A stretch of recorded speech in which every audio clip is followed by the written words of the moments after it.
એક એવી ઘટના કે એક ખળભળાટ મચાવનારી ઘટના છે અને ઘટના જે છે મિલકત વિવાદને લઈને રાજકોટનો પટેલ પરિવાર ચર્ચામાં છે। કેમ કે મૂળ રાજકોટની અને હાલ મુંબઈ રહેતી ક્રિસ્ટીના પટેલે પોતાના સોશિયલ મીડિયામાં એક વિડીયો અપલોડ કર્યો, ન્યાયની માંગ કરી, જેને લઈને રાજકોટ પોલીસ દોડતી થઈ।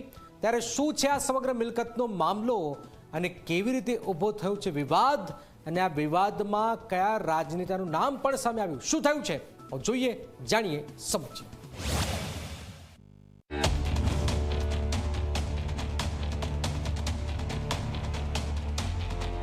બધાને કે મને ન્યાય મળે અને મારી મમ્મીને પોલીસ પ્રોટેક્શન મળે, કારણ કે મને હવે એ લોકો પર ભરોસો નથી। પ્રોપર્ટી માટે અગર એ માણસ આટલી નીચે જઈ શકતા હોય તો કાલ મારી મમ્મીને કંઈ થઈ જાય તો મારી પાસે બાપ તો ઓલરેડી નથી, મારી મા પણ વહી જશે। આ શબ્દો છે અભિનેત્રી ક્રિસ્ટલ પટેલના, જે હવે પોતાના પિતાના અવસાન બાદ મિલકત મેળવવાના પ્રયાસ કરી રહી છે, પરંતુ તેના કૌટુંબિક લોકો તેમની મિલકત તેમને આપતા નથી। અભિનેત્રીએ મૃતક પિતા પરેશ અમૃતિયાના ભાઈ સામે પોલીસમાં અરજી આપી છે અને પોતાના પિતાની હત્યા થઈ હોવાની આશંકા વ્યક્ત કરી છે। 1 વર્ષ થઈ ગયું મારા ફાધરને એક્સપાયર થયા એનું। અમે બહુ વાર પોલીસ સ્ટેશન ગયા, પોલીસે કાંઈ એક્શન નહોતો લીધો, પણ એક ટાઈમ પછી એક માણસ થાકે અને મારી મમ્મીની પણ ઉંમર થઈ છે, મારે પણ કામ કરવું હતું, ઓલરેડી એ લોકો બધું લઈ તો ગયા જ છે, મારી પાસે કંઈ ઓપ્શન નહોતો। એટલે મેં કીધું મમ્મા કાંઈ વાંધો નહીં, આપણે પ્રોપર્ટી મૂકી દે, જ્યારે ઉપરવાળાને દેવું હશે આપણા નસીબમાં હશે તો આવી જશે, આપણે કાંઈ નથી કરવું, આપણે અપડેટ લેશું પોલીસવાળા પાસે। પણ એમને અપડેટ કોઈ દી આવ્યો જ નહીં। અમારી તરફથી બધા સ્ટેટમેન્ટ લે, એ લોકો પાસે વાત જાય તો વાત ક્યાં દબાઈ જાય છે એમને ખબર નથી। એનું રીઝન છે મારા મોટા પપ્પા જસદણના પ્રભારી છે અને દિનેશભાઈ અમૃતિયા, એટલે બીજેપીમાં છે એટલે એમની વાત દબાવી જશે। ક્રિસ્ટીનાએ આરોપ લગાવ્યો છે કે દિનેશભાઈ અમૃતિયા તેમના મોટા પપ્પા થાય છે, જેઓ ભાજપ સાથે જોડાયેલા છે અને જસદણના પ્રભારી છે, જેના કારણે તેમનું પોલીસ સાંભળતી નથી। જો કે 2 દિવસ પહેલા તેમની માતાને પણ પરિવારના લોકોએ માર માર્યો હોવાનો આરોપ લગાવ્યો છે।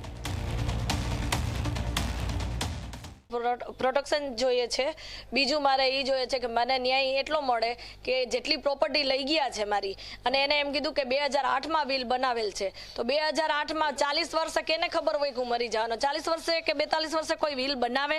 તો પહેલો પ્રશ્ન તો એ આવે છે કે વિલ ન બને, એટલે એને બનાવેલ નથી, તો એને ડુપ્લિકેટ વિલ બનાવ્યું, એની સાઇનની હું તમને પ્રૂફ આપીશ કે મારા ઘરવાળાની સાઇન અને એની સાઇન, એ બધું હું કમ્પ્લીટ કરીશ। મારી 3 દુકાન લઈ લીધી, પોપટવાળી જમીનની ફાઇલ લઈ ગયા, મારા ઘરમાંથી સોનું ચોરી ગયા, લોકરમાંથી સોનું કાઢી ગયા, મારા પૈસા લઈ ગયા, મારું 200 તોલા સોનું હતું મારી પાસે, મારી છોકરીને બિલ આપેલા છે। આ તરફ ક્રિસ્ટીના અને તેની માતાએ લગાવેલા આરોપોને દિનેશભાઈ અમૃતિયા અને તેમના પુત્રએ ફગાવી દીધા। સાહેબ, મારા કાકી અને મારી બેન બોમ્બેથી પરેશ કાકા, મારા કાકાથી 14 વર્ષથી જુદા રહેતા હતા।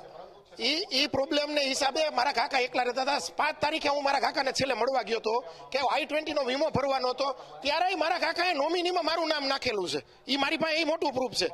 5 તારીખે જ્યારે મારા કાકાએ I-20 નો વીમો ફૂલ કરેલો ગાડીનો, ત્યારે નોમિની તરીકે મારું વીમામાં નામ નાખેલું। પછી મારા કાકાનું 7 તારીખે નેચરલ ડેથ થયું, એટલે મને અને બાજુવાળાને મને ફોન આવ્યો કે આનંદભાઈ કાકાનું આવું થયું, તમે ફટાફટ આવી જાઓ। એટલે હું લગભગ 6:30 ની આસપાસ, 6:30 કે 7:30 ની આસપાસ ત્યાં ગયો। પછી મેં ડૉક્ટરને બોલાવ્યા, 108 મેં બોલાવી અને કાયદેસર જે કંઈ કાર્યવાહી કરવાની હતી મેં કાયદેસર કરેલું છે। મારી પાસે એના ડોક્યુમેન્ટ બધા રિપોર્ટથી માંડીને બધું છે, એટલે મારી ઉપર ટોટલી પાયા વિહોણા આક્ષેપ છે। મિલકત વિવાદને લઈને રાજકોટનો પટેલ પરિવાર હાલ તો ચર્ચામાં આવ્યો છે, કેમ કે વિધવા માતા અને તેની પુત્રી હાલ મિલકત પરત મેળવવાના પ્રયાસ કરી રહી છે, તો બીજી તરફ પરિવારના સભ્યોએ આ મિલકત તેમને વિલ દ્વારા મળી હોવાને લઈ મિલકત આપવાની ના પાડી રહ્યા છે। ત્યારે આ મામલે કાયદાકીય પ્રક્રિયા હાથ ધરીને કોઈ કામગીરી થાય તો જ તેનું કોઈ નિરાકરણ આવી શકે છે। ગૌરવ દવે, ઝી મીડિયા, રાજકોટ।